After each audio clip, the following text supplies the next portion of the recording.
មានគ្រួសារមួយរស់នៅដាច់ពីគេក្បែរព្រៃភ្នំមីងសយមានកូនស្រីម្នាក់ឈ្មោះថាស្រីមុំស្រីមុំជាក្មេងស្រីសស្អាតដាច់គេក្នុងភូមិមានបុរសជាច្រើនប៉ងស្រឡាញ់ចង់បាននាងជាគូអនាគតតែស្រីមុំមិនដែលចាប់អារម្មណ៍នោះឡើយព្រោះថានាងមានចិត្តស្រឡាញ់នាងសនតែម្នាក់តែប៉ុណ្ណោះ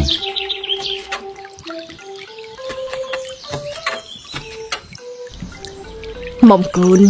ថ្ងៃនេះម៉ែធ្វើនំត្នោតនិងនំកូរឲ្យកូនយកទៅលក់ហើយពេលដែលត្រឡប់មកវិញកូនកុំភ្លេចទិញកននិងម្ហូបមកផងណាគូនព្រោះយើងអង្គុយហើយ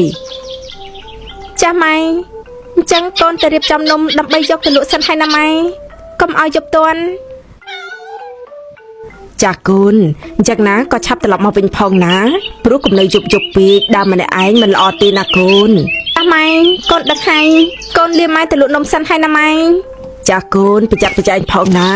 ម៉ែទៅរើសត្នោតដើម្បីយកមកធ្វើនំលក់ស្អែកទៀត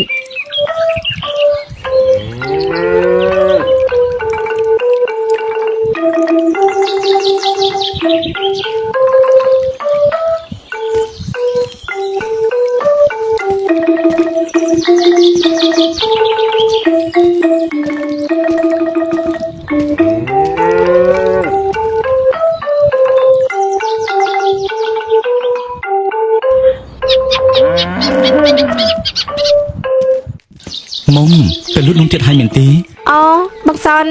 ចាគឺខ្ញុំទៅលក់នំត្នោតបងហើយចុះបងតាណានឹងគឺបងទៅកាប់អស់ដុតនឹងណាហើយនេះមុំទៅតែម្នាក់ឯងទេចាបងថ្ងៃនេះម៉ែអត់បានទៅជាមួយទេព្រោះម៉ែនៅដើរត្នោតដើម្បីទុកធ្វើនំស្អែកទៀនបើអញ្ចឹងកុំទៅលក់យប់ពេកណាអរគុណហើយណាបងដែលបារម្ភអញ្ចឹងបងទៅហើយបងសនឈប់សិននេះនំខ្ញុំឲ្យបងយកទៅហូបតាមផ្លូវណាឲ្យទៅបែបនេះអូនខានទៀតហើយមិនអីទេណាបងយកទៅចុះធ្វើនំខ្លួនឯងមិនខ្លាចខាតអ្វីទេបងអរគុណហើយចាបង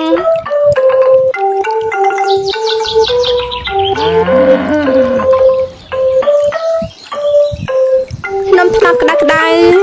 បងជើញទិញនំត្នោតឈ្ងុយឆ្ងាញ់ណាស់ណាពិតជាឆ្ងាញ់មែនទេអូនមុំបើអញ្ចឹងឲ្យបងភ្លក់សិនបានដែរទេចាឆ្ងាញ់បើចង់ហូបក៏ទិញទៅ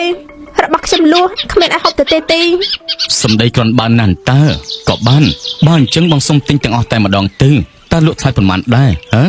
នេងអាដេនកុំមកសំដីលាក់លើណាយើងមិនចោះចិនបើមិនទិញក៏ថាចេញទៅក៏ប្រាប់ហើយតើថាចង់បានទាំងអ្នកលក់នោះអីយើងមិនលក់ទេវើយចេញទៅអូនស្រីពួកបងគ្រាន់តែចង់ទិញនំតាយើងមិនលក់ឲ្យពួកអញទេចេញទៅចេញឲ្យឆ្ងាយទៅមិនក៏កាច់ម្លេះតោះទៅជាមួយបងទេអូនមុំនេះ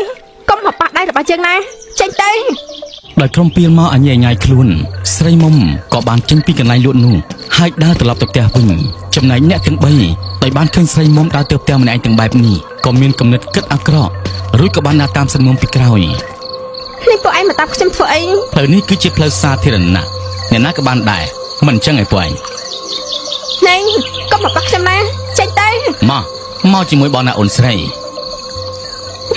អត់ទេខ្លាចជើងណាចេញឲ្យឆ្ងាយទៅ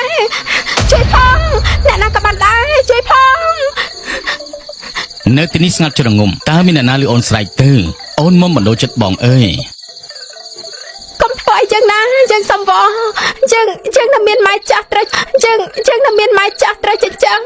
ចុះបងមានតែធ្វើអីអូនគ្រាន់តែព្រមធ្វើជាប្រពន្ធជាមួយពួកបងទេព្រមទៅក៏ចាប់រឿងទៅហើយអត់ទេកុំធ្វើអីចឹងណាកុំអីយើងសំវណាដល់តែយើងទៅមកតាមបងមកយើងទៅសាយសុខជាមួយនឹងគ្នាអត់ទេឡើយយើងទៅអាចចង្រៃនេះណាអូយស្រីចង្រៃហ៊ានតន់យើងផងគិតថារួចមែនទេហ៎អាចឆាប់តាមនឹងទៅបាទលោកប្រុស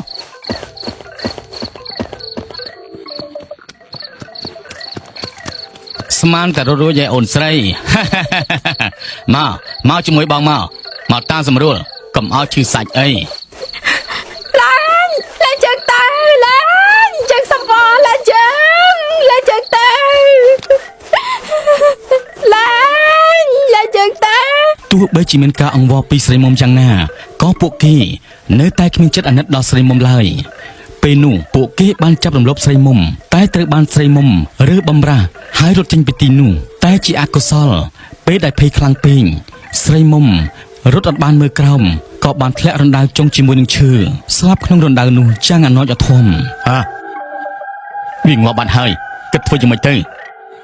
មានធ្វើយ៉ាងម៉េចយកសត្វឈើមកគ្របទៅកុំឲ្យមានគេមកឃើញអាចោឆាប់ទៅយកសត្វឈើមកឲ្យឆាប់ឡើងបាទអ្នកប្រុសហើយវាយ៉ាងម៉េចអញហ្នឹងភ័យស្អីសម្បើម្ល៉េះឲ្យឆាប់ឡើងទៅប្រយ័ត្នគេមកឃើញរឿងធំសំខាន់ទេបាទអ្នកប្រុស